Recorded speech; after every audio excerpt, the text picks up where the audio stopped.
perennial sales have been skyrocketing, partially just because I think the market is becoming more familiar with perennials, and the growers are getting more familiar with growing perennials as well. And so I would like to discuss 3 programs that you can use and you can implement to capitalize on this growing perennial market. The first thing we want to understand is, what are the 4 laws of retail? We want these to look good at market. We want these to sell through. What are our 4 laws that we're going to have to follow? Number 1, color sells. We all know that from the annual side. Number 2, number 3, and 4, that is it.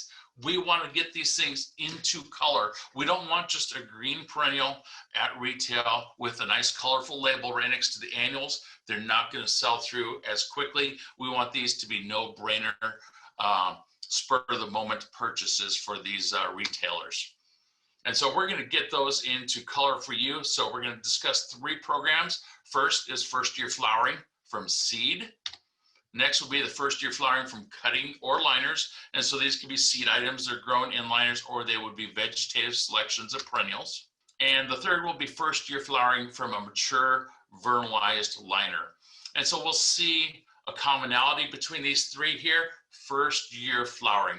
We're not having to plant these in the fall, overwinter them, and then force them into flower in the springtime. And so first-year flowering, annual versus perennial. Why do we have this distinction? Many perennials these days can be grown just like annuals. And so we're trying to make it easier for those people to get into the market and pick these very simple to grow varieties that anybody can have success with.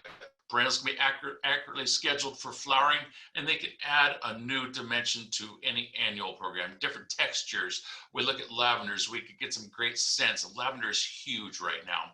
And so annuals, perennials, what I call them annuals with benefits. And so they don't have to go into the landscape and stay there for years and years. We can just plant them and use them in the landscape and as annuals, because many of these perennials these days are flowering season long, just like an annual will.